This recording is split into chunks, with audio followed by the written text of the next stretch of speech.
Qué gusto poder compartir la palabra de Dios con ustedes. Es una alegría en este tema tan apasionante, tan interesante, la oración, el lenguaje del Espíritu.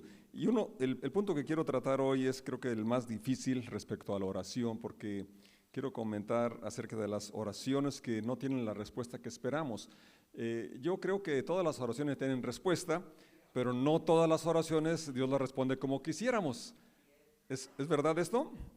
Sí, muchas oraciones que yo he pedido una cosa y viene otra. Nada menos hace 8 días, Dios bendiga a José David, y si no escuchaste el mensaje de hace 8 días te lo recomiendo, es fantástico, muy centrado, bíblico, y que lo creo, lo publiqué, pero realmente estaba yo empezando a cosechar el domingo hace 8 días, y estaba la trilladora apenas el primer viaje, y llegó el agua, empezó a llover, y casi toda la semana estuvo lloviendo.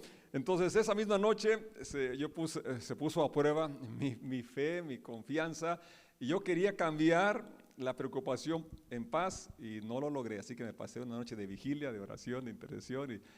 Pero bueno, a pesar de que las oraciones no vienen siempre contestadas de la forma que esperamos, aun cuando estas sean justas y legales. Eso es un término jurídico cuando uno hace una demanda y al final pide lo que está solicitando y dice por ser justa y legal. Justa porque está dentro de la justicia y además legal porque está apoyada en un código. Pues cuando oramos nosotros, oramos creyendo en las promesas de Jesús, promesas del Señor que nos ha dado, que si pedimos en su nombre, que si pedimos según su voluntad, que si nos ponemos de acuerdo, Él va a contestar estas oraciones. Sin embargo, no obstante, tú y yo hemos orado muchas veces oraciones que son justas, que son legales, que están fundadas en la palabra, en las promesas, con fe, con confianza, porque Dios quiere que tengamos salud, porque Él ya pagó por nuestras enfermedades, porque Él quiere que prosperemos. Y conocemos los versículos y conocemos que sí es según su voluntad, y aún así no ha llegado la respuesta que queríamos. ¿Y qué? ¿Vamos a dejar de orar? ¿Vamos a dejar de creer en Dios? Pues no, si las cosas están mal, se van a poner peor si dejamos de orar. Se van a poner peor si dejamos de creer y de confiar en Dios. En Mateo 27, 46, es el clamor, la oración de Jesús en su agonía allí en la cruz antes de morir. Y dice, como a las 3 de la tarde, Jesús gritó con fuerza, Elí, Elí, lama sabactani, que significa, Dios mío, ¿por qué me has desamparado? Y esa porción, esa oración de Jesús allí en la cruz, es una cita del Salmo 22 que escribe David, y que aunque David, como dice Pedro, siendo profeta, estaba anticipándose al sufrimiento y otros asuntos que pasaron en la vida, que se cumplieron puntualmente en la vida del Señor Jesús, era una experiencia que estaba viviendo David, que David, siendo un hombre tan valeroso, con muchas victorias, tan inspirado para adorar, alabar a Dios, también pasó muchos momentos de dificultad y muchos momentos donde él pues decía, como el ciervo brama por las corrientes de las aguas, así clama por ti, oh Dios, el alma mía. ¿Por qué hablaba de esa sed? Porque había esa sequía espiritual. ¿Por qué dice en el Salmo 13, hasta cuándo, Señor, me olvidarás para siempre? ¿Hasta cuándo esconderás tu rostro de mí?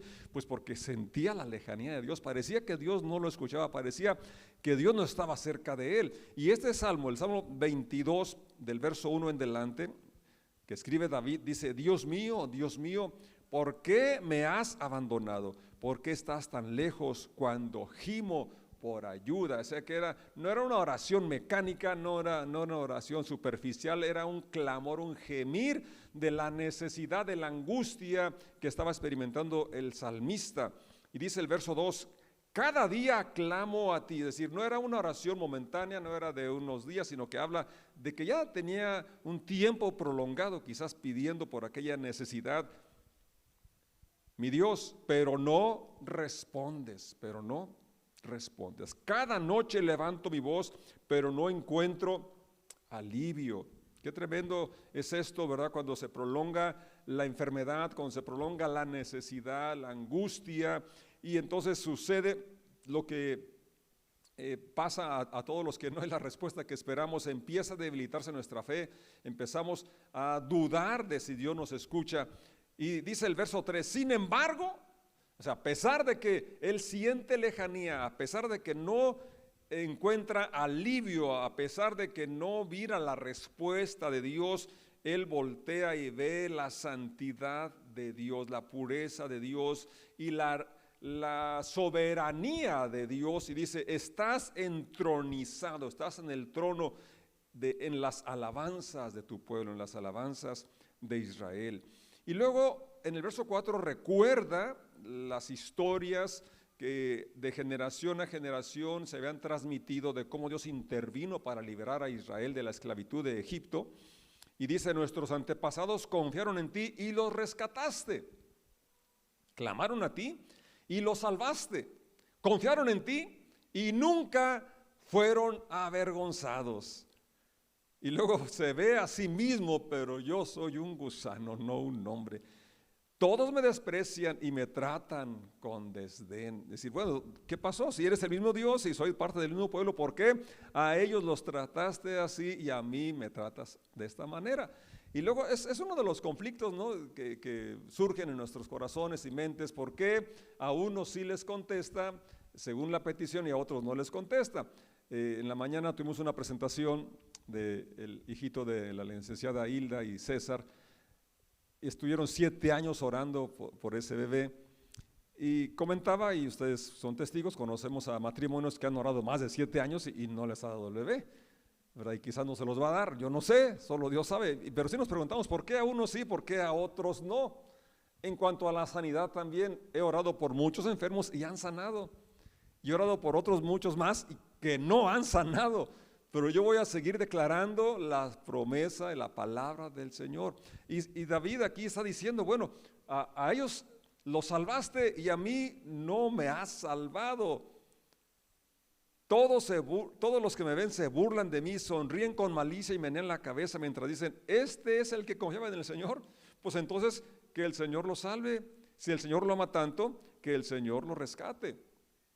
Estaba recordando que hace 41 años por ahí, 42 años, híjole, en el 79 yo estaba en Portland, Oregon, y mi pastor en aquel tiempo era el pastor Isaac Torres, él era invidente, y me dijo alguien que lo conocía donde yo trabajaba, oiga, ustedes creen en la sanidad divina, ¿verdad? Sí. ¿Y por qué no oran por su pastor para que Dios le regrese la vista? Pues sí, hemos orado para que Dios le regrese la vista al pastor Isaac Torres, pero Dios no se la regresó. Sin embargo, a él esta limitación no le impidió predicar y evangelizar. Él tomaba el directorio, bueno, le decía a una de sus hijas que tomara el directorio de teléfonos y buscara los nombres hispanos y les marcara, y él les evangelizaba por teléfono. Pero bueno, me acordé por esto, porque la pregunta que le hacían a David, se burlaban de él, si el Señor los ama tanto, ¿por qué no sana a su pastor? Me decían a mí, te han dicho a ti seguramente, ¿por qué Dios no sana a X personas si ha servido tantos años a Dios? ¿Por qué no le contesta esa petición si lo ha hecho con tanta devoción, con tanta fe? La verdad, la respuesta no la tenemos. Y dice el verso 9, sin embargo, me sacaste a salvo del vientre de mi madre. Es decir, aunque en ese momento él sentía que no venía la respuesta que él quería, que él necesitaba, ahora se traslada al momento en el que él viene a esta tierra, y él dice, desde el vientre de mi madre ha sido mi salvación. Desde que ella me amamantaba, me hiciste confiar en ti. A través de su madre ella pudo experimentar el amor y el cuidado de Dios, y él podía ver que, aunque en ese momento tenía limitaciones, tenía necesidades, él podía ver la providencia, la mano de Dios usando a su mamá y a otras personas para guardarlo y para guiar su corazón y su confianza hacia Dios. Me arrojaron en tus brazos al nacer, si lo presentaron ante él. Desde mi nacimiento tú has sido mi Dios. Verso 11, no te quedes tan lejos de mí, porque se acercan dificultades y nadie más puede ayudarme. Qué declaración tan preciosa, ¿verdad? Cuando llegamos a ese punto donde nos damos cuenta que vana es la ayuda del hombre, que los hombres en su ciencia y su capacidad están limitados para intervenir, para ayudarnos, pero podemos mirar y saber que hay alguien que sí nos escucha, hay alguien que sí puede salvarnos, y es al Dios al que servimos, en que creemos, aun cuando la respuesta a nuestra oración no ha llegado. Mis enemigos me rodean como una manada de toros, toros feroces de Basán me tienen cercado. Como leones abren sus fauces contra mí, rugen y despedazan a su presa. Mi vida se derrama como el agua y todos mis huesos se han dislocado. Mi corazón es como cera que se derrite dentro de mí. Mi fuerza se ha secado como barro cocido, la lengua se me pega al paladar. Me acostaste en el polvo y me diste por muerto. Mis enemigos me rodean como una jauría de perros, una pandilla de malvados me acorrala. Han atravesado mis manos y mis pies. Puedo contar cada uno de mis huesos. Mis enemigos me miran fijamente y se regodean. Si se fijan, toda esta descripción está hablando del sufrimiento de Jesús, del Señor, y de aquella oración en la cual iniciamos de Mateo. Dios mío, ¿por qué me has desamparado? Se reparten mis vestiduras entre ellos, tiran los dados por mi ropa. Oh Señor, no te quedes lejos, tú eres mi fuerza, ven pronto a mi auxilio. Sálvame de la espada, libra mi preciosa vida de estos perros. Arrebátame de las fauces del león y de los cuernos de estos bueyes salvajes. Anunciaré tu nombre a mis hermanos entre tu pueblo reunido. Te alabaré. Fíjate ese versículo, qué poderoso. En medio de esa necesidad tan grande, de esa falta de respuesta, de esa angustia que sentía, él tenía la determinación de alabar a Dios, no solamente de forma personal, sino en una reunión. Y ustedes han experimentado cómo hay una bendición especial cuando cantamos como iglesia. Yo canto solo, canto en el trabajo, canto cuando voy en camino, pero hay una diferencia cuando cantamos dos o tres. Hay una diferencia cuando alabamos a Dios como iglesia, y el salmista había experimentado esto, y por eso dice: anunciaré tu nombre a mis hermanos, y entre tu pueblo reunido te alabaré. Y luego exhorta: alaben al Señor todos los que le temen. Aun cuando no viene respuesta a tu oración, vamos a alabar al Señor. Hónrenlo, descendientes de Jacob, muéstrenle reverencia, descendientes de Israel. Verso 24, pues no ha pasado por alto ni ha tenido en menos el sufrimiento de los necesitados. Pareciera ser que no le importa, que no ve, pero aquí el salmista hace esta declaración contundente. Él no pasa, no, la necesidad sí la toma en cuenta. Ha escuchado sus gritos de auxilio. Una vez más, te alabaré, ¿dónde? En la reunión de CDO. Te alabaré en la gran asamblea, cumpliré mis promesas en presencia de los que te adoran. Y este punto también es interesante, porque cuando estamos en necesidades a veces hacemos promesas, un voto. Si viene esta respuesta, voy a hacer esto otro, y después en ocasiones se puede olvidar, y es importante recordar nuestras promesas al Señor. Los pobres comerán y quedarán satisfechos, todos los que buscan al Señor lo alabarán, se alegrará el corazón con gozo eterno, toda la tierra reconocerá al Señor y regresará a Él, todas las familias de las naciones se inclinarán ante Él. Cuando las personas ven nuestra devoción, nuestro amor a Dios, que en medio de las limitaciones y tribulaciones seguimos adorándolo, sirviéndole, esa es la forma más efectiva de evangelizar, de dar a conocer al Señor, de que otras personas pongan su confianza y su fe en Dios. Pablo no estuvo exento de las dificultades y problemas, y también de tener una respuesta diferente a la que pedía en sus oraciones. Al menos lo que relata en Corintios, segunda carta a los Corintios, capítulo 12, versos 7 al 10, dice: aun cuando he recibido de Dios revelaciones tan maravillosas, así que para impedir que me volviera orgulloso, se me dio una espina en mi carne, un mensajero de Satanás para atormentarme e impedir que me volviera orgulloso. Pablo está hablando de unas revelaciones que dice en ese mismo lugar que no le era permitido dar, cosas que él miró y experimentó tan preciosas, pero era tanta el conocimiento, la revelación, que aquí dice él que se le fue dada esa espina, ese aguijón, dice en la Reina Valera. No menciona qué tipo de aguijón o qué tipo de espina, pero es algo molesto. Todos alguna vez nos hemos espinado. Si alguna vez has pelado nopales o por ahí en un huizache, algún arbusto que tiene espinas, sabes que es algo que molesta, y a veces es una espina chiquita, pero una astilla, no sé, y aunque sea muy pequeña, pero es algo que molesta. Y es lo que Pablo aquí menciona, esa espina, ese aguijón, que estaba allí, y dice dos cosas: para atormentarme, molestarlo, pero también impedir que se volviera orgulloso. Y realmente a veces podemos sentirnos, ¿verdad?, que podemos solucionar todo con nuestra inteligencia, con nuestra capacidad, con nuestro ingenio, con nuestro trabajo, con nuestros recursos, pero a veces precisamente hay problemas que nos hacen poner los pies en la tierra, y que somos vulnerables, que somos necesitados, y que nos lleva a orar, a clamar con más intensidad, quizás como no lo habíamos hecho antes. Y Pablo es preciso y dice que era para que no se volviera orgulloso, y todos los seres humanos tenemos esa tendencia a volvernos arrogantes, orgullosos. Y dice, pero el punto es que él rogó, dice el verso 8, en 3 ocasiones distintas. Le supliqué al Señor que me la quitara, que quitara esa espina, que quitara ese aguijón, esa enfermedad, no sé qué molestia tenía, pero era algo que le molestaba. ¿Y qué fue la oración? ¿Cuál fue la respuesta a esa oración? Dice el verso 9, cada vez él me dijo, el Señor le dijo, mi gracia es todo lo que necesitas, mi poder actúa mejor en la debilidad. Así que ahora me alegra jactarme en mis debilidades, para que el poder de Cristo pueda actuar a través de mí. Pablo no era que estaba en pecado, porque luego es una de las acusaciones que pueden venir a nuestra mente, las dudas de por qué no viene la respuesta como yo la esperaba.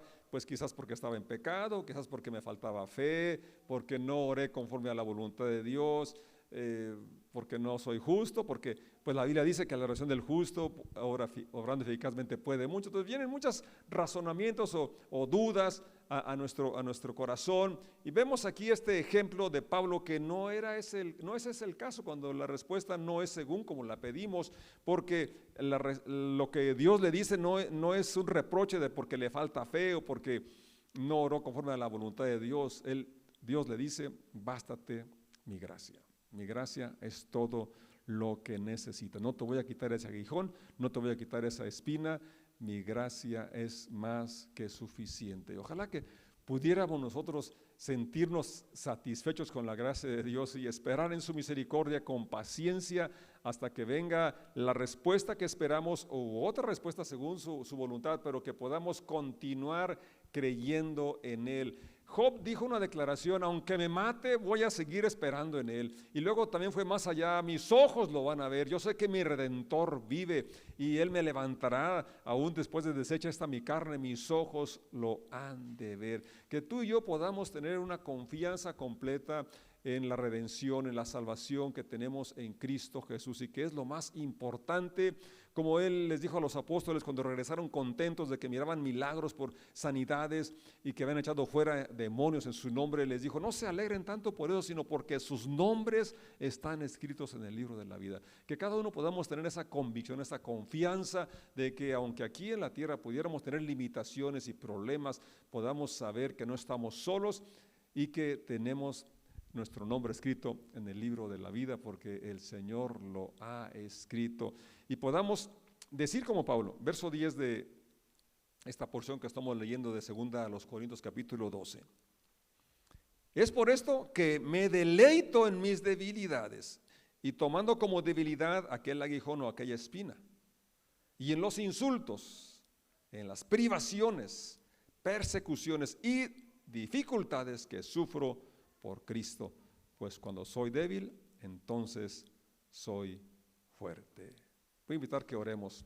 Padre, te damos gracias porque tú nos has alcanzado en tu misericordia y por tu favor inmerecido nos has salvado, has quitado la culpa, la carga de condenación, y has abierto un camino vivo, nuevo, por el cual nos acercamos confiados ante tu trono de gracia.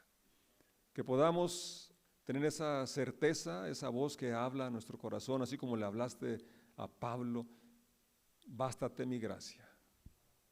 Que podamos tener esa confianza de que eres un Padre bueno que nos escuchas y sabes lo que es mejor para nosotros. Podamos reconocer tu soberanía y lejos de perder la fe, la confianza en ti, las necesidades nos acerquen más a ti y podamos saber que esto va a pasar y que tu presencia está con nosotros según tu promesa, levantándonos, sosteniéndonos. En el nombre de Jesús declaro tu bendición para cada persona que está por años batallando con una enfermedad, luchando con el cáncer, luchando con otras enfermedades terminales. En el nombre de Jesús, así como tú oraste por Pedro que su fe no faltara, yo ruego que la fe de mis hermanos y hermanas no falte, que tu presencia les fortalezca, les dé el ánimo, la fortaleza que necesitan, que puedan oír tu voz. Bástate mi gracia. En el nombre de Jesús, a ti toda la honra, toda la gloria. Amén. Amén. Alguien escribió un poema muy bonito y habla de cómo centrar nuestro corazón y atención en Dios por lo que Él es, no por lo que nos da. Y dice, no me mueve mi Dios para quererte el cielo que me tienes prometido, ni me mueve el infierno tan temido para dejar por eso de ofenderte. Tú me mueves, Jesús, muéveme ver tu cuerpo tan herido, muéveme al fin tus heridas y tu muerte, que aunque no hubiera infierno te temiera y aunque no hubiera cielo te quisiera. No me tienes que dar porque te quiera, porque si lo que espero no esperara, lo mismo que te quiero, te quisiera. Que nuestro amor esté centrado en lo que Él es, más que en lo que Él nos da.